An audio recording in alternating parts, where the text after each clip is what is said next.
Hello students, welcome back to the channel. आज हम इस वीडियो में class 12th mathematics relations and functions exercise 1.2 का क्वेश्चन नंबर 6 यहाँ पे देखते हैं। क्वेश्चन नंबर 6 क्या दिया गया है? Let A is equals to 1,2,3। A set इस तरीके से दिया गया है एंड बी सेट इस तरीके से दिया गया है 4, 5, 6 and 7। And let F equals to 1,4, 2,5, 3,6 be a function from A to B.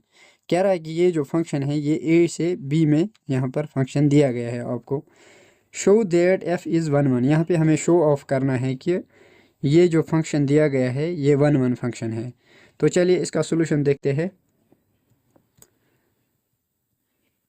पहले हम यहाँ पर ए सेट लिख लेते हैं। ए सेट क्या दे रखा है हमारे पास?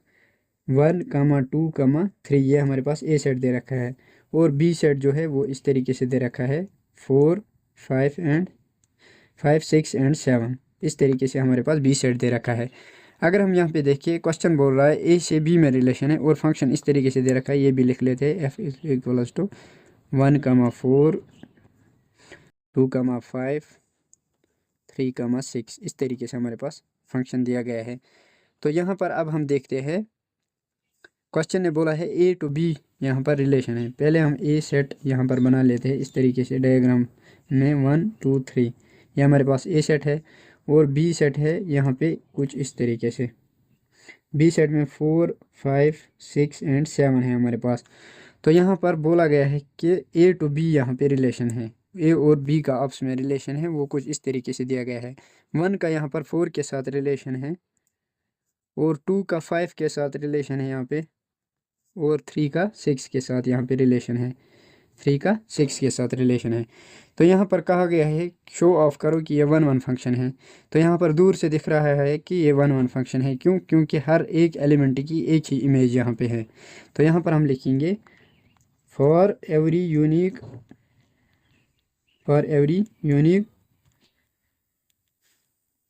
Domain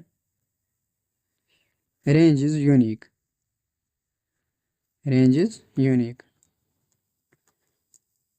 range is unique, so it is for every unique domain range is unique, so it is 1, 1 function। ये 1, 1 फंक्शन होगा।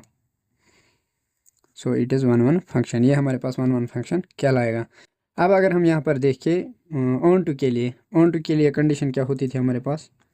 ऑन टू फंक्शन चेक करने के लिए हमारे पास रेंज जो है वो इक्वल होना चाहिए कोडोमेन के। रेंज इक्वल्स होना चाहिए कोडोमेन के। अगर हम यहाँ पे देखिए हमारे पास रेंज के एलिमेंट्स लिखे। पहले हम कोडोमेन के लिखते हैं। कोडोमेन के एलिमेंट्स जो है यहाँ पर बी सेट सारा का सारा जो है कोडोमेन कहलाएगा। यहाँ पर 7 ने रिलेशन नहीं बनाया, ये मिला के यहाँ पर कोडोमेन कहलाएगा। तो कोडोमेन के एलिमेंट्स हमारे पास हैं 4, 5, 6, 7। ये सारे के सारे एलिमेंट्स जो बी सेट में हैं ये सारे के सारे कोडोमेन कहलाएंगे। अब हम रेंज देखते हैं।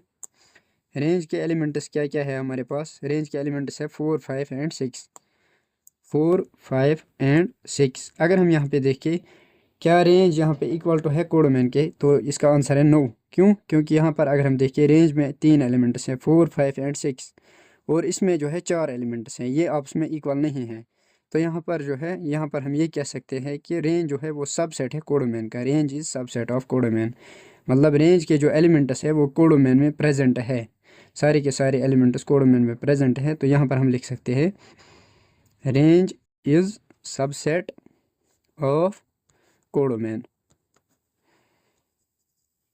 रेंज जो है वो सबसेट है कोडोमेन का। तो यहाँ पर हम लिखेंगे सो ये हमारा ऑन टू फंक्शन नहीं होगा। ऑन टू के लिए ये कंडीशन होनी चाहिए थी। So it is not onto. Onto function ये ऑन टू फंक्शन नहीं होगा। आई होप आपको क्वेश्चन अच्छे से समझ में आ गया होगा। अगर आपको क्वेश्चन अच्छे से समझ में आता है तो वीडियो को एक लाइक और चैनल को सब्सक्राइब ज़रूर कीजिए। Thanks for watching math classes.